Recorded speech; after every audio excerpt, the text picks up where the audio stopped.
What is going on, you guys? My name is Daniel and welcome back to the channel where we go everything mirrorless Canon cameras. In this video, we're going to move over the Canon R6 viewfinder settings, which are some of the most important settings because they're the ones that you're always going to be coming into contact with. So it's good to have them oriented the way that you like. To make sure that you don't miss out on any future content that will help you use your Canon mirrorless cameras better, don't forget to like and subscribe down below. And let me know what you think of this format where my head is floating in the bottom right hand corner as I go through all of these settings. All right, so let's jump into the viewfinder settings that are the most useful on the Canon R6. The very first one that I have dived into and started using is the VF display format. And when you go into the VF display format, you have display 1 and display 2. What these are going to do is display 1, as you can see, it is a much larger and it uses up the entirety of the viewfinder. When you have display 2, it slightly shrinks the image that you're going to see, but it does move the numbers and all of the information that would normally be hiding out on your screen, all except for the histogram and the level, over into the black corners of the screen, which then helps you see them a lot better, and it's a little bit easier to use, I find. So I have switched over to using display format number 2. Next up is the display performance. When you go into the display performance, you have power savings and smooth. Power saving reduces the hertz rate of your viewfinder, which eats up the most power in between taking shots. And when you do smooth, it increases it. This is for the, as it says, quick moving objects are displayed smoothly. So the refresh rate is a lot higher, eating up a bit more power. Next up is the touch and drag. And this feature I've been using in tandem with also the little button here, the knob, and that allows you to move the focus point around. I'm going to show you exactly what is in there. So the touch and drag enabled has, well, for starters, let's start at the bottom of this, the active area button. So whichever area you have on here is going to be which area of the screen, when your face is up to the viewfinder, will allow you to move the AF setting, the AF point. And over in the yellow wrench number 3 under the viewfinder brightness, this is a new setting that has come up within the 1.2, and this is the viewfinder brightness auto setting. So I've always been like, hey, put it to manual, and then if you're chronically over or underexposing, go ahead and put this in one of the directions right there. Let's see if I can actually go into it. So I'd have to, so that it moves by finger. And if you're chronically overexposing, then you'd want to increase the viewfinder brightness so that it will allow you to kind of compensate for overexposing all the time. And the inverse is also true for that for underexposing. Next is the screen viewfinder display. And when you go into this, what this will do is the screen only if you have auto number 1. Now the difference between the auto 1 and auto 2 is the auto 2 will allow you to put your face up to the viewfinder while the screen is, the articulating screen is out, and auto 1 will keep you from using the viewfinder. Well, it just won't show the viewfinder while the articulating screen is out. Then if you want to just use your viewfinder, which, as like I said, the viewfinder eats up more power for your camera than the back screen does.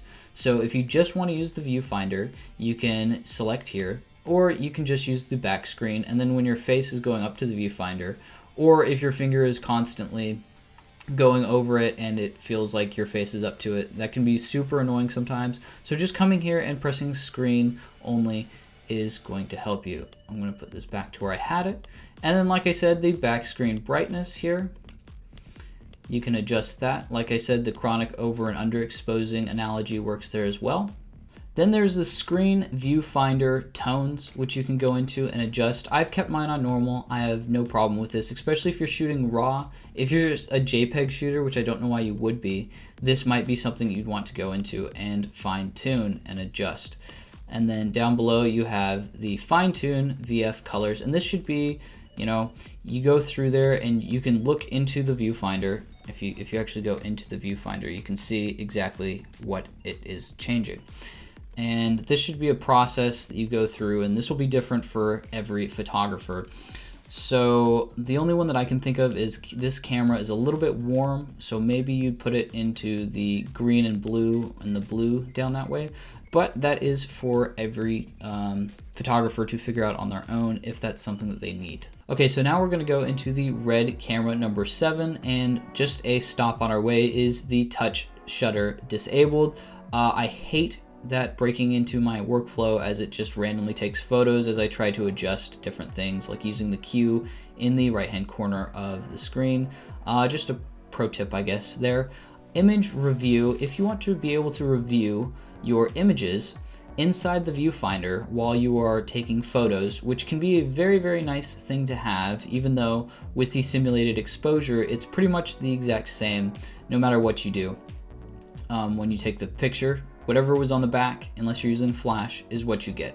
But being able to review the photo to see if you got it or to see if there's any motion blur, this enable viewfinder is what you're gonna wanna have. Next is the simulated exposure, and like I said, this is the best thing ever. One, it's the reason why the mirrorless cameras are so awesome. And when you go in here, enable that. The only reason that you'd really want to disable this is if you're using a flash, and that will speed up your workflow while having a flash. Because otherwise it'll take it a little bit longer to focus, and then it's not going to be the same as with the flash, and it's just better to disable it while you're using flash or in studio settings. Next is the shooting info display, and this is where you can come in and actually customize everything that you will find when you press info, info, info. Okay, and here we have your screen information settings, and this is going to be what's on your back screen. I've disabled the black back one. That's kind of a relic from the DSLR days. This one is kind of not useful for me because I enjoy seeing my settings, and then these ones are the basics where it's a little bit less cluttered, and that's what I keep on the back screen. Next is the viewfinder info toggle settings, and I keep all three of these because they're useful. And the VF vertical display, I turn that on. That will allow you to keep your view. Well, it just orients the viewfinder when you put the camera. When you put it sideways, it will still show you the viewfinder. And like if I was to have this on and this is what it was viewing, all of this would shift when taking a photo. That makes sense. That's the easiest way I can describe it to you. Next is the grid. You have a whole bunch of grids that you can choose from. You can also turn it off, but I keep the 3x3 because it's not that difficult. If you're into either of these, go ahead and use them. Next is the histogram display. I have mine set to brightness, but you can also do RGB. That can be useful if you are really trying to nail your white balance. And next we have the histogram display brightness. Well, it's actually just, brightness and RGB. So this one is going to show you just the brightness histogram, and the other one is going to show you the RGB. So it's going to change. If we go back here, now in the corner, since it's black, it shows you red, blue, or red, green, and blue. But if it was the color one, or the brightness, then it would just be. And I prefer the brightness over the RGB most of the time because it helps you figure out how to expose your image a little bit better. Then display size, I keep this on small because the large is so jarringly large. Let's go back over here. No, let's go out. Yes, there. That is a huge histogram right there. That's huge versus the small one that was on the screen earlier. So I keep that on small at all times because otherwise it's just too large to work with. And then now we have a focusing distance display when focusing. I have this off, disabled, but what it will do is it will show you exactly at the bottom. Okay, you can't see it because I don't have a lens attached, but it would give you, as if you were manually focusing your lens, it will give you that all the time. So I turn that off because that's something that's not really needed unless you want to figure out the distance that you are from something, which is kind of a little bit cool. So I have that disabled. And then of course you have the units, but I go with meters because that's how all of the lenses are used. So now I'm going to show you the custom buttons to change to use this joystick as a AF focus point moving machine. We'll call it a machine because that's the word that came out. So we go in here to the orange camera, and then we go to the custom buttons, and then we go all the way to the very bottom, and we go into here, and it's always turned off normally. You just go and turn that on like that, and then you can use the joystick as an AF focus point button thing. So now it'll move around. Once again, I don't have a lens, so I can't show you, but that's what it does. And here's a little quick tip about the over saturation look that you can get in some of your images out of this camera, is to go into the white balance and just scooch that over 2 dots right there. And that's where I keep it, and that fixes most of the problems.